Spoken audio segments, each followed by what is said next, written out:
Marcus Johnson, a 45-year-old lieutenant colonel in the Atlanta Police Department, always took immense pride in his work. With over 20 years of service under his belt, he and his family had built a comfortable and secure life in Atlanta. His wife, Angela, worked as a nurse at the local hospital, and their teenage children, Jaden and Maya, were happy and well-adjusted in their schools. One Monday morning, while Marcus was busy reviewing reports in his office, his phone rang. It was the police chief, requesting his immediate presence for an urgent meeting. As Marcus sat down in the chief's office, he noticed the serious expression on the chief's face. "Marcus, we've got a situation," the chief began, his tone grave. "You've been reassigned to Cedarville, Alabama. They need someone with your experience to head up a special operation there." Marcus was taken aback. "Transferred." "But sir, my family. We're settled here." "Why Cedarville?" he asked, trying to comprehend the sudden change. "The request came directly from the governor," the chief explained. "It's a necessity. I understand it's a big shift, but we believe you're the right man for the job." Leaving the meeting, Marcus felt a wave of overwhelming emotions. He knew this move would be difficult for his family, but his sense of duty compelled him to accept the challenge. When he arrived home that evening, Angela was in the kitchen preparing dinner, and the kids were in the living room, laughing at something on the TV. He approached Angela with a serious expression. "Honey, we need to talk." Concerned, Angela turned to him. "What's wrong, Marcus?" He sighed heavily. "I've been transferred to Cedarville, Alabama. We have to move in a month." Jaden and Maya, having overheard their father, rushed into the kitchen. "Move to Alabama?" Jaden asked in disbelief. "What about our friends in school?" "I know it's a big change," Marcus replied, trying to remain calm. "But it's an important career opportunity. We need to support each other as a family." Angela, though worried, tried to maintain a supportive front. "Okay, Marcus, we'll face this together." In the days that followed, the Johnson family began preparing for the move. They said their goodbyes to friends and colleagues, packed their belongings, and mentally braced themselves for the new chapter that awaited them in Cedarville. On the eve of their departure, Marcus and Angela sat down together to talk about the future as they packed the last few items. "I'm worried about how we'll be received there," Marcus admitted, gazing out the living room window. "It'll be okay," Angela reassured him, squeezing his hand. "You've always overcome challenges, and we'll all be in this together." "I hope so, Angela." "I really do," Marcus replied, his voice tinged with uncertainty.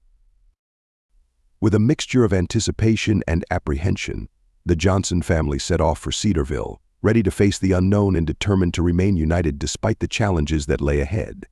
The journey from Atlanta to Cedarville was long and quiet.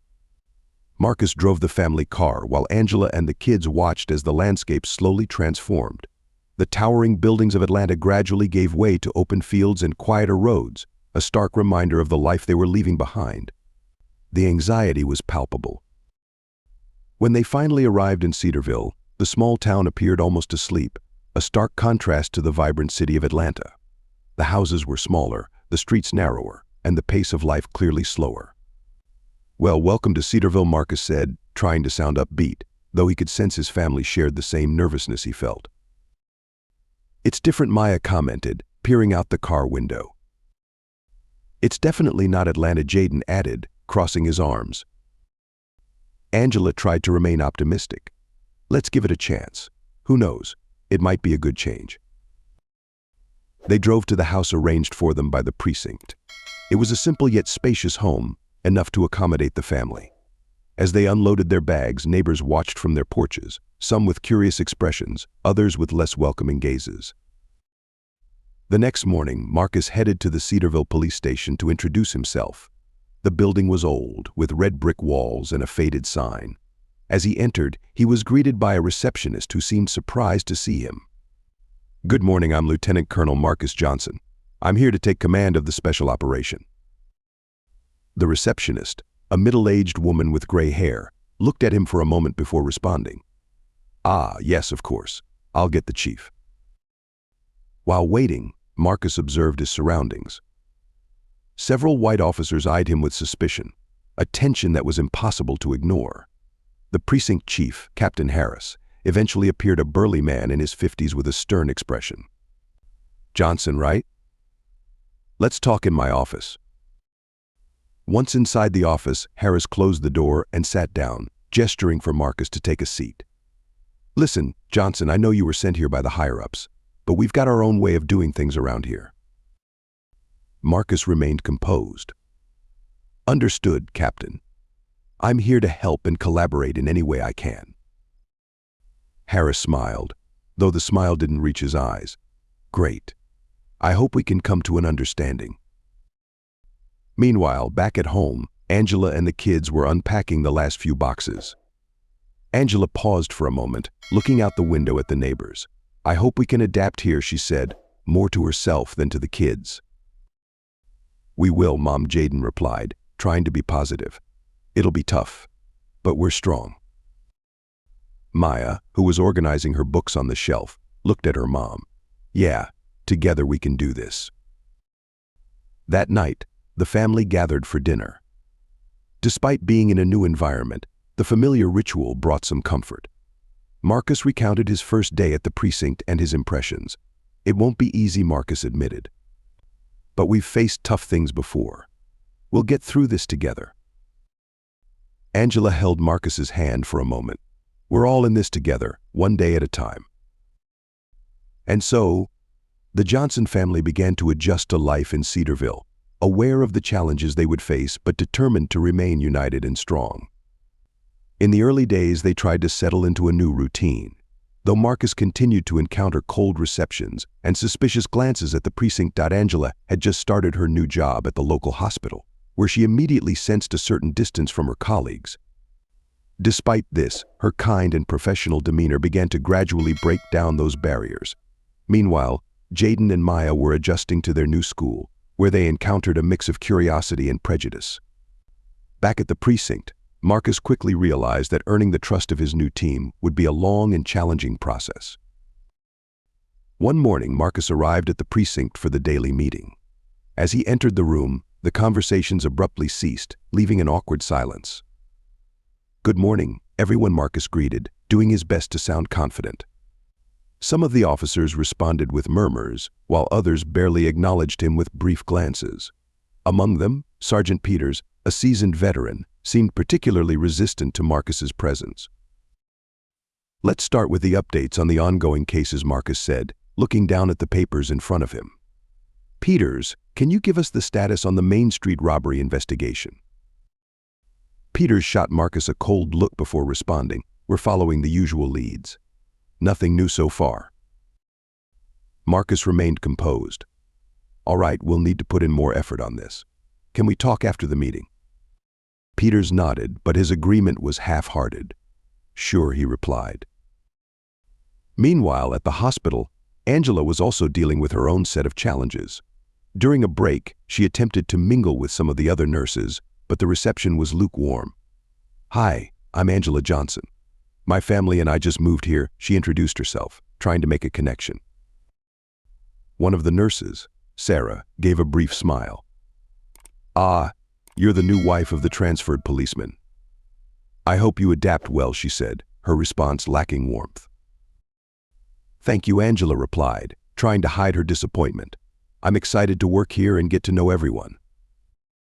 At school, Jaden and Maya were also trying to find their footing. During lunch, Jaden sat down with some classmates, but the conversation quickly turned to his father. "I heard your dad's some big-shot cop from Atlanta," one of the boys said, his tone hard to read. "Has he ever arrested anyone famous?" "Not that I know of," Jaden replied, keeping his tone light. "But he's very good at what he does." "I hope so," the boy responded, casting a glance at the others. "Things are different here." Maya, on the other hand, faced more direct comments. As she walked through the halls, she overheard whispers and saw a few students snickering. One of the girls approached her. "So, you're new here, right? Where did you come from?" "Atlanta," Maya replied, trying to sound confident. "A big city, huh? I hope you can get used to our small town," the girl said with a smile that didn't seem particularly friendly. That evening, the family gathered for dinner, a moment they all looked forward to after a challenging day. Marcus shared his interaction with Sergeant Peters, while Angela talked about her difficulties in making new friends at the hospital. Jaden and Maya also recounted their experiences at school. "It was a tough day," Marcus admitted with a sigh, "but I'm confident things will get better." Angela held his hand and gave it a reassuring squeeze. "We will adapt. It may take time, but we'll get there." Jaden chimed in, "Yeah, we just need to be patient. People here don't know us yet." Maya smiled shyly. "And we have each other. That's what matters most." With their family unity as their anchor, the Johnsons were determined to face Cedarville's challenges head-on, knowing that together they could overcome any obstacle. As the days in Cedarville turned into weeks, Marcus continued to encounter resistance at the precinct. What had started as a cold reception from his colleagues began to morph into more openly hostile behavior. Veiled comments and even racist jokes became a regular occurrence, but Marcus knew he had to document everything, all while maintaining his composure. One morning, as Marcus was reviewing reports in his office, he heard laughter coming from the next room. Curious and concerned, he decided to investigate. As he approached, he clearly heard Sergeant Peters telling a derogatory joke laced with racial stereotypes. The laughter stopped abruptly when Marcus entered the room. "Peters, can I have a word with you?" Marcus asked, keeping his voice steady. Peters, clearly annoyed, got up and followed Marcus into his office. Once the door was closed, Marcus looked him squarely in the eyes. "Those jokes are not acceptable, Sergeant. We need to maintain a professional and respectful work environment." Peters folded his arms and responded dismissively. "Look, Johnson, it's just a joke. You're blowing this out of proportion." "No, Peters, I'm not," Marcus replied firmly. "This kind of behavior won't be tolerated. I hope you understand that." Peters left the office without another word, but Marcus knew the tension was far from resolved. He made a detailed note of the incident, aware that he might need to rely on this documentation in the future. Meanwhile, Jaden and Maya were also facing their own struggles with prejudice at school. Jaden, while playing basketball in the gym, found himself the target of provocative comments from one of his teammates, Brian. "Hey Jaden, I heard your dad thinks he can come here and start bossing everyone around. Is that true?" Jaden stopped dribbling the ball and looked at Brian. "My dad just wants to do his job. Why does that bother you so much?" Brian shrugged nonchalantly.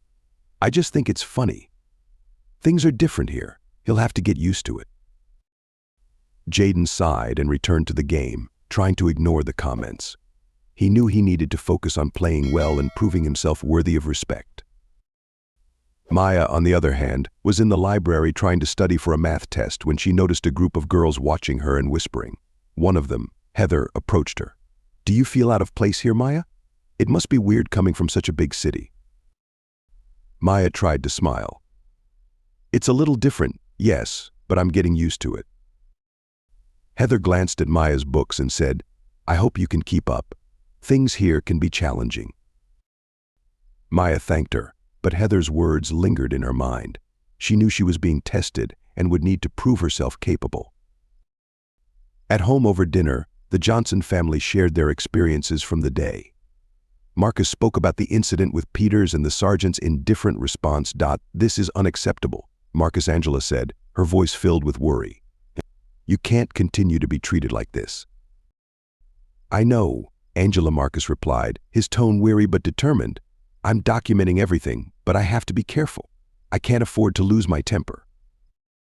Jaden, who had been listening closely, chimed in. "Today on the basketball team, one of the boys started making jokes about you, Dad. They just don't understand." Maya nodded in agreement.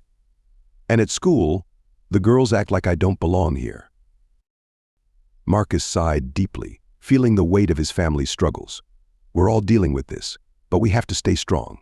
They want us to give up, to show weakness, but we won't give in." Angela reached out and took Marcus's hand, squeezing it gently. "We're in this together, and we'll get through it." With the unwavering support of his family, Marcus felt a renewed sense of determination. He knew that the fight against prejudice in Cedarville would be long and challenging, but together they could overcome any adversity. One Friday night, Marcus decided to go for a jog through the quiet streets of Cedarville. Running always helped him clear his mind and relieve the stress that had been building up throughout the week.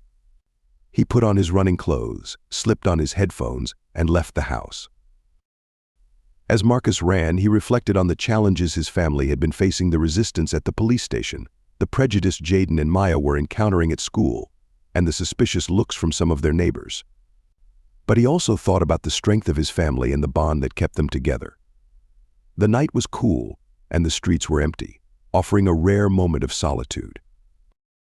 After about 30 minutes, Marcus decided to head back home. As he made his way through the neighborhood, he noticed a police car patrolling the area. Marcus waved casually, but to his surprise, the car came to a sudden stop, and 2 officers quickly got out. "Hey, you there," one of the officers shouted, his hand hovering near his holster. "Stop where you are."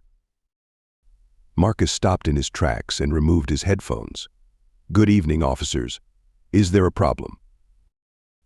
The officer who had spoken, a burly white man, approached Marcus with a stern expression. "What are you doing out here at this hour? You don't look like you're from around here." "I'm just out for a run," Marcus replied calmly. "I'm Lieutenant Colonel Marcus Johnson. I was recently transferred to the Cedarville police station." The second officer, a younger man with a thin face, eyed Marcus suspiciously. "Do you have any ID on you?" Marcus took a deep breath, feeling the tension rise. "I don't have my ID with me right now. I'm just running close to home." The first officer let out a contemptuous laugh. "Right, Johnson. You expect us to believe that a guy like you lives in this neighborhood?" "Exactly what do you mean by a guy like me?" Marcus asked, keeping his voice steady. "You know damn well what I mean," the older officer shot back. "Now, lie down on the ground with your hands on your head." Marcus raised his hands in a calm gesture. "Officers, this is a big misunderstanding. I'm actually a lieutenant colonel with the police. We can resolve this without any trouble." "Get down on the ground," now the younger officer yelled, pulling out his baton. Realizing the situation was spiraling out of control, Marcus slowly knelt down and lay on the ground. The officers quickly handcuffed him, ignoring his attempts to explain. "Nice catch," the older officer sneered, lightly kicking Marcus in the side. "Let's see what else we can find out about you." Meanwhile, back at home, Angela began to worry. Marcus had been gone longer than usual. She tried calling his cell phone, but there was no answer. "Jaden, Maya, come here," Angela called, trying to mask the growing anxiety in her voice. "What is it, Mom?" Jaden asked as he and Maya entered the room. "Your father is taking longer than usual." "I'm worried," Angela admitted. Jaden grabbed the car keys. "I'll go look for him. He must be around here somewhere." Maya held her mother's hand. "It'll be okay, Mom." Jaden drove through the nearby streets, searching for any sign of Marcus. As he rounded a corner, he saw the flashing lights of a police car in the distance. His heart raced as he approached, and to his horror, he saw his father handcuffed and being pushed into the back seat of the car. "Dad!" Jaden shouted as he jumped out of the car and ran toward the officers. "Son, stay calm," Marcus called out, trying to maintain his composure. "Please, go home and get my ID. Bring it here." The older officer looked at Jaden with disdain. "Who are you?" "I'm his son." "I'll get his ID right now," Jaden replied, rushing back to the car. Jaden sped home, grabbed Marcus's wallet, and returned within minutes. He handed the ID to the officers, who finally checked Marcus's credentials.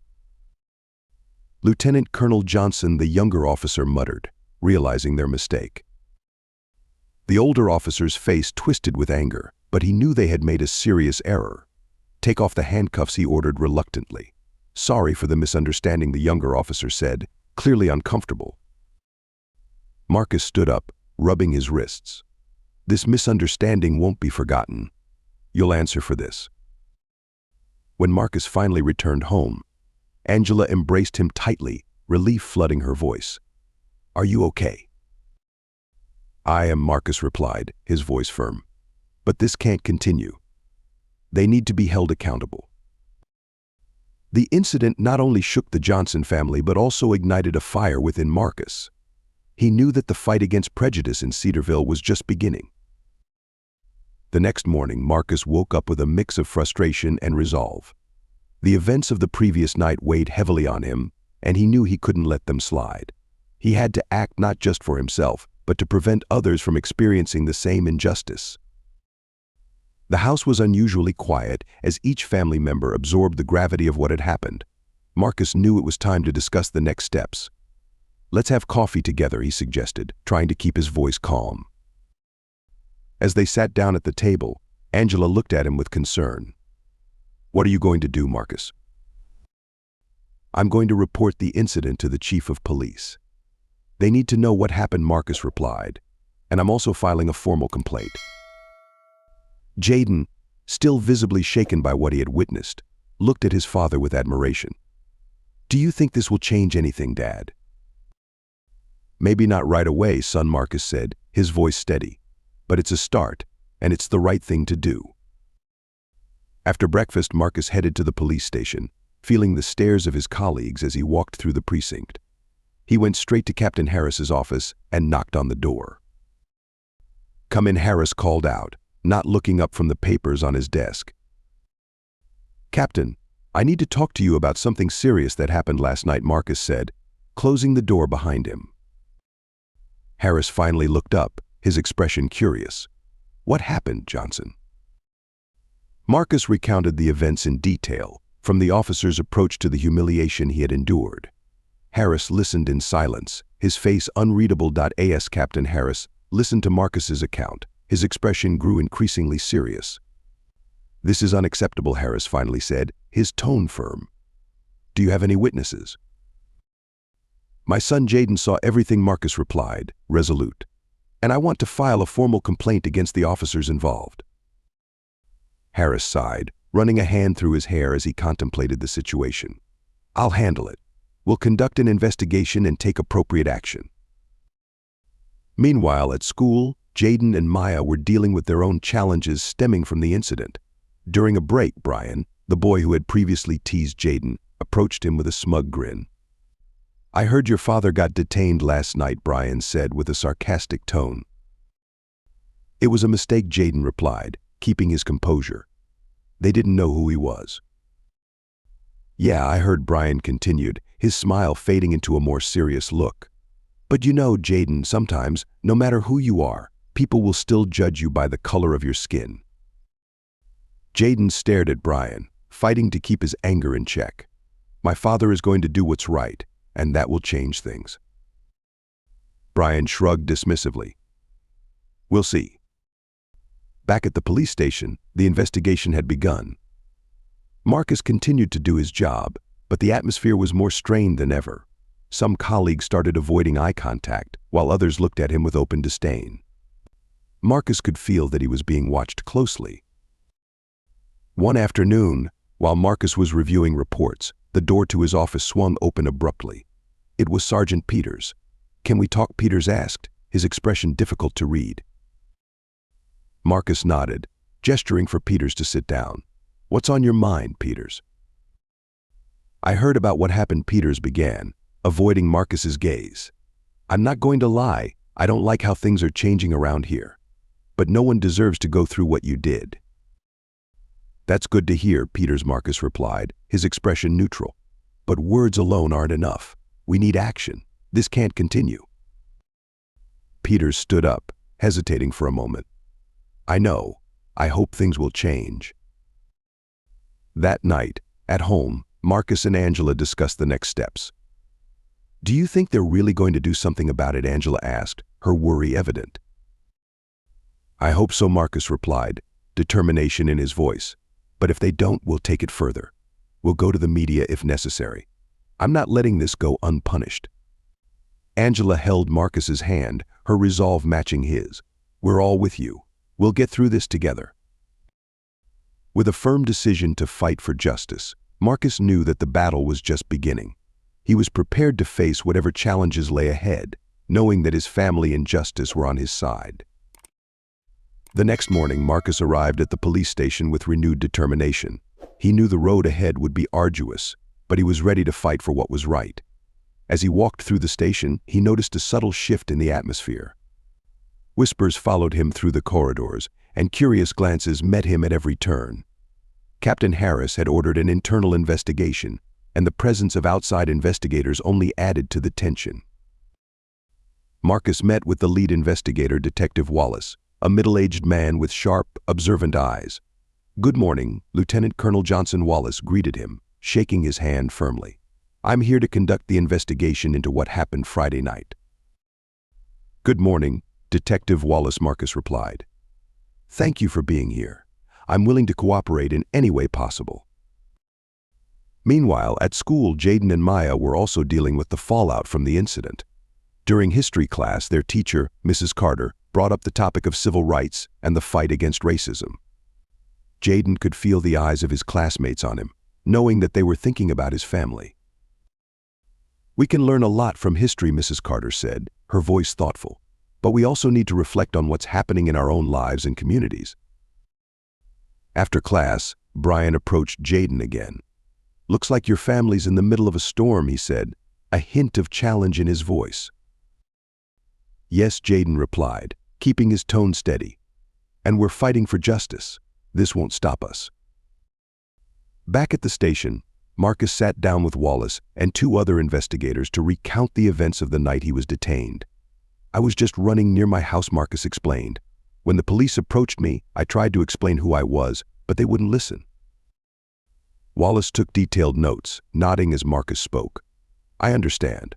We'll talk to the officers involved and review everything that happened." As the investigation progressed, the tension within the police station continued to build. Many officers began to feel the pressure, knowing their actions were under scrutiny. Sergeant Peters, who had been resistant from the start, now appeared more cautious. "Johnson, can I talk to you?" Peters asked, approaching Marcus in the hallway. "Of course, Peters," Marcus replied, keeping his tone neutral. Peters hesitated before speaking. "I don't agree with everything that's going on, but no one deserves what you went through. If you need anything, I'm here." Marcus looked at Peters, surprised by the sudden shift in attitude. "Thank you, Peters. We need to work together to change things around here." At home, Angela was growing increasingly concerned for Marcus and the children's safety. "Marcus, I'm scared of what might happen," she confessed. "What if they try to retaliate?" "I know it's hard," Angela Marcus replied, holding her hand reassuringly. "But we have to stay strong. I'm doing this for us and for everyone who faces the same prejudice." Maya, who had been listening, approached them. "Dad, we're with you," she said softly. "We'll get through this together."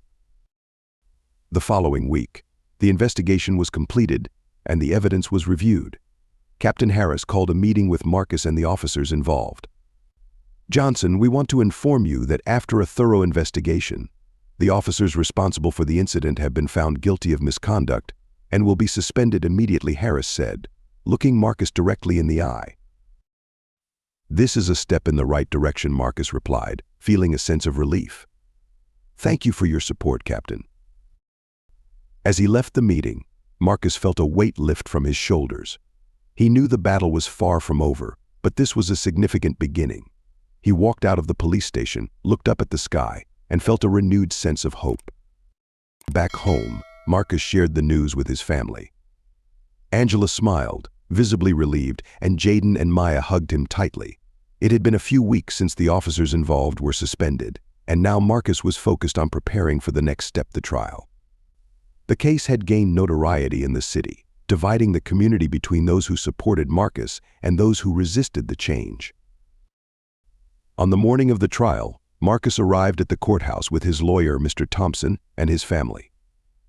Angela held his hand firmly while Jaden and Maya stood beside her, their faces set with determination. Inside the courtroom, the atmosphere was solemn, with both sides ready to present their arguments. The judge entered the room, and everyone rose. "You may be seated," the judge said as he settled into his chair. "We are here today to determine the culpability of the defendants in the case of misconduct and abuse of power against Lieutenant Colonel Marcus Johnson." The defense lawyer, Mr. Walker, was the first to speak. "Your Honor," My clients acted with limited information in a situation of high tension. They followed police protocol to ensure the safety of the community. Next, Marcus's lawyer, Mr. Thompson, presented his case. Your Honor, this is not merely a case of procedural error. This is a clear example of racial discrimination, which cannot be tolerated. My client was subjected to unjust treatment and humiliation solely because of his race.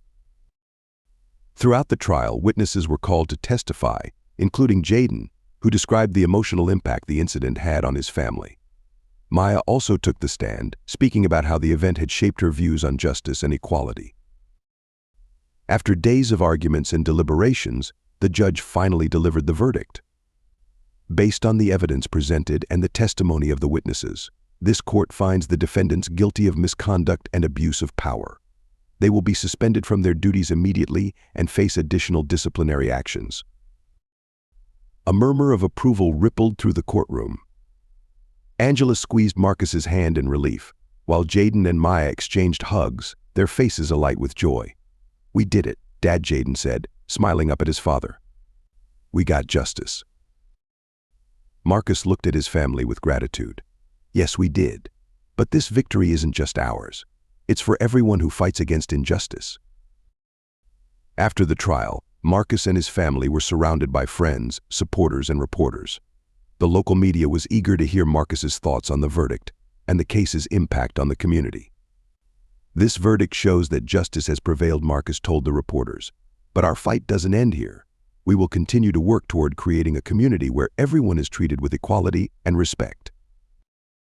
At home, after a long day, the family sat down for a quiet meal. They reflected on the challenges they had faced and celebrated their victory. I'm so proud of you, Marcus, Angela said, smiling at him. You've shown so much courage and determination. Marcus took Angela's hand, his heart full of gratitude. I couldn't have done it without you by my side. You are my strength. Jaden and Maya exchanged a look of pride. We're here to support you, Dad, Maya said with a smile. With justice finally achieved, Marcus Johnson knew he had made a difference, not only for his family but for the entire Cedarville community. The fight against prejudice and discrimination would continue, but they were more united and determined than ever. Thank you for joining us in this powerful story of love, struggle, and the pursuit of equality. Please like, comment, and share. It's so important for our community to stay connected and engaged. And don't forget to subscribe to our channel for more stories like this one.